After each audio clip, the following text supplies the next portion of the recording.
তো ঢাকা শহর ভয় পেয়ে গিয়েছিলাম, সে নিয়ে থাকছে আজকের বরফ। আশা করি আজকের বরফ আপনাদের ভীষণ ভালো লাগবে এবং সম্পূর্ণ বরফ দেখে যাবে। আসসালামু আলাইকুম, কেমন আছেন সবাই? আশা করি ভালো। আপনারা দেখতেই পারবেন ঢাকা শহর, পুরান ঢাকা একদম বন্যা হয়ে গিয়েছে, পানি দিয়ে একদম তলিয়ে গিয়েছে। দেখে তো নিয়মিত ভয় পেয়ে গিয়েছি। এটা ছিল শুক্রবার, তার জন্য স্কুল বন্ধ ছিল বাচ্চাদের। এত বেশি খারাপ লাগে নাই, কিন্তু বাজার করে আনলাম, বাজার করতে পারে নাই, দোকানপাট খুলতে পারে নাই, এত খারাপ অবস্থা ছিল। ভিডিওটা দেখতে থাকুন, আপনাদের ভীষণ ভালো লাগবে, আবার খারাপও লাগবে। যারা ঢাকাতে বাস করেন, এই পরিস্থিতিটা ফিল করে থাকেন, তাদের খারাপ লাগতে পারে। আবার যাক, এমন একটা ঢাকা শহর, এমন বন্যা, এখন তো বর্ষাকাল, দৃশ্য দেখে ভালোই লেগেছিল। কিছুক্ষণ সময় মনে হয়েছিল অনেক ভালো লাগতেছিল, আর কিছুক্ষণ সময় মনে হইতেছিল অনেক ভয় পেয়ে গেছিলাম, যদি এই পানি যদি নিচে না নেমে যাই তাহলে কি হবে, আমাদের বাসা থেকে তো বের হতে পারবো না, তাহলে কি খাবো, কি করবো, পুরা টেনশনে পড়ে গিয়েছিলাম। একদিকে ভালো লাগাও কাজ করতেছিল, আরেকদিকে খারাপ লাগাও কাজ করতেছিল। আর দেখতেছিলাম এগুলা একদম সকাল থেকে দুপুর পর্যন্ত ছিল এরকম পানি দিয়ে। পুরান ঢাকাতে প্রচুর পরিমাণ পানি উঠছিল, বৃষ্টির পানি আর কি, পানিটা যেতে পারে নাই, তার জন্য আটকে ছিল। তারপর আপনারা দেখতে পাবেন পানিটা কীভাবে সরালো। তো প্রচুর পরিমাণ পরিশ্রম করছে যারা এই পানি সরানোর জন্য। পরিশ্রম করার ফলে তারা দেখা গেছে পানিটা যেতে পারছে, নিচে যে আছে এই জায়গায় আটকে গেছিলো। তো এই জায়গায় অনেক কষ্ট করে সকাল থেকে দুপুর পর্যন্ত তারা খেটে পানিটা সরানোর ব্যবস্থা করেছে। না হলে যে আমাদের কি হতো আল্লাহ জানে। একটা সময় এই জায়গাতে নৌকাও চলছে। আমার তো ভালো লাগতেছিল, ইচ্ছা করতেছিল যে এটা তো সম্ভব না। গ্রাম দেশে হলে সত্যি মাছ ধরতে নেমে যেতাম। আমি খুব মাছ ধরতে পছন্দ করি, আমি একটা সময় প্রচুর মাছ ধরছি, আমার মাছ ধরতে ভালো লাগে।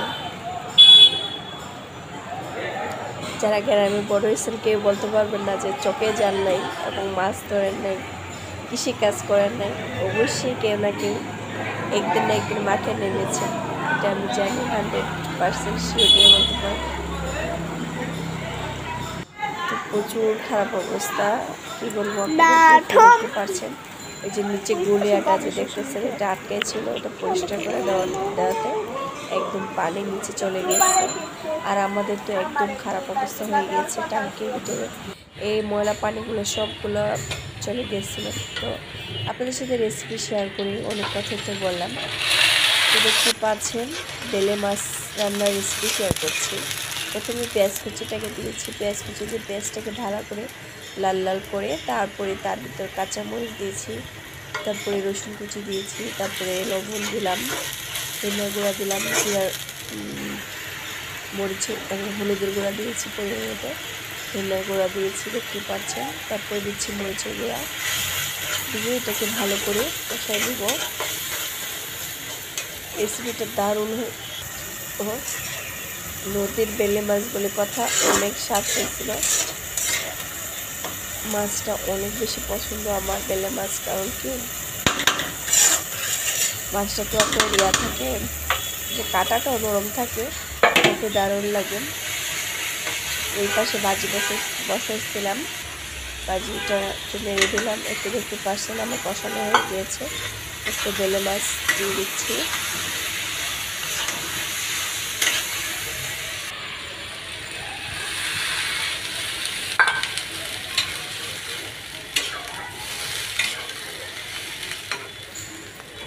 মাছ দিয়ে ঢাকনা দিয়ে রেখে দেবো। ধনে পাতা দিয়ে দিলাম। তো ভাত খেতে চলে আসলাম, দেখতে পাচ্ছেন আজকে খাবো, খুব ক্ষুধা লেগেছে। এখন খাচ্ছি, রাত 9টা বাজে।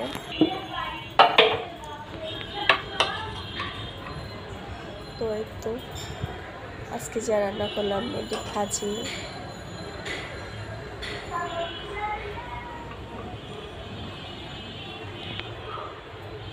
জানি না আজকের ব্লগ ভিডিও আপনাদের কেমন লাগবে। যদি ভালো লেগে যায় প্লিজ একদম শুকিয়ে ফেলবেন, শুকনা শুকনাটা বোনাটা মজা লাগে, একদম কালো বোনার মতো লাগে। তো প্লিজ আমার ভিডিওটা যারা দেখতেছেন এতক্ষণ ধৈর্য সহকারে অনেকের সময় নিয়ে দেখতেছেন তাদেরকে অসংখ্য ধন্যবাদ। যারা আমাকে নিয়মিত ভিডিওটা সারার সাথে সাথে লাইক দিচ্ছেন, কমেন্ট করছেন, তাদেরকে অসংখ্য ধন্যবাদ। বোঝা গেছে আপনারা অনেক ট্যালেন্ট। ভিডিওটা সারার সাথে সাথে তারা ভিডিওটা দেখে আমাকে লাইক দেয়, তাদেরকে অনেক বেশি ধন্যবাদ। আমাকে সাপোর্ট করার জন্য অবশ্যই পাশে থাকবেন সবসময়ের জন্য পাশে থাকবেন, আমাদেরকেও পাশে থাকবেন ইনশাল্লাহ। চেষ্টা করবো আপনাদের পাশে থাকার জন্য। আসল কথা কি, ইউটিউব জগতে একজন পাশে না থাকলে কিছুই হয় না। যদি পাশে থাকা যায় তাহলে ইউটিউবে মনে হয় সাকসেস হওয়া যায়। তো সেটা আবার বাইকের ব্যাপার, কী করাটা ভাগ্যে যা আছে তাই হবে। আমার কাজটা আমি দেখতে চাই। আসলে এটা একটা ইচ্ছা বা শখ, আসলে এটুকু কিছু না, কারণ আমরা তো কিছু পাচ্ছি না, তাই না? এই মাছটা কি মাছ?